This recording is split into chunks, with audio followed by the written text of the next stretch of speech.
আচ্ছা, ফিউচারে ডিসিশন কীভাবে নেবেন বা ফিউচার অ্যানালাইজিং কীভাবে করবেন?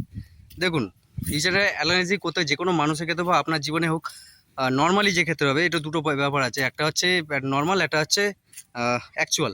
তো নর্মালের ক্ষেত্রে কী হয়, ধরুন বেশিরভাগ মানুষ যা কিছু করছে তাদের অতীত অভিজ্ঞতা থেকে আসছে, ঠিক আছে? তো বেশিরভাগ মানুষ অতীতে যা কিছু করছে, অতীতে যা কিছু ডিসিশন নিচ্ছে, সেই ক্ষেত্রে তারা ভবিষ্যতে সেটাই করে।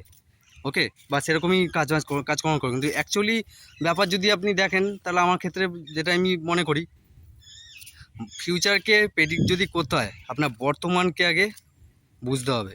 আপনি কোন সিচুয়েশনে দাঁড়িয়ে রয়েছেন, ওকে?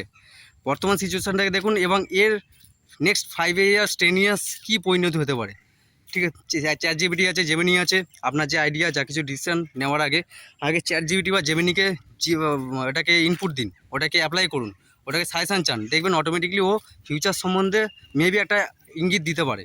ওকে, তো আমি বলবো যে দেখুন, যা কিছু হয় সব কিছু কিন্তু ডিসিশনের উপর নির্ভর করছে। আপনি কি ডিসিশন নিচ্ছে তার উপর কিন্তু ডিপেন্ড করছে আপনার লাইফ।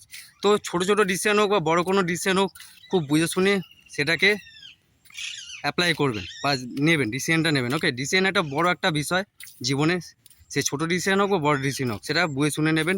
ফিউচার সম্বন্ধে অ্যানালিটিক করতে হলে আপনার যে কোনো ক্ষেত্রে ভবিষ্যৎ সম্বন্ধে যদি অ্যানালাইজিং করতে হয়, তার জন্য আপনাকে একটু কোশ্চেনিং করতে হবে যে যেরকমটা চলে এসে সেটা কি ফিউচারে অ্যাভেলেবেল বা ফিউচার কি হতে পারে। না, তা না, সেটা জরুরি নয়। আপনারা কোশ্চেনিং করুন, কোশ্চেনিং থেকে অ্যাকচুয়াল যত বেশি কোশ্চেন করবে তত বেশি ডিপে আপনারা যেতে পারবেন, যত বেশি ডিপে যাবেন তত বেশি আপনারা এক্সপ্লোর করতে পারবেন ফিউচারে কী কী হতে পারে। ওকে।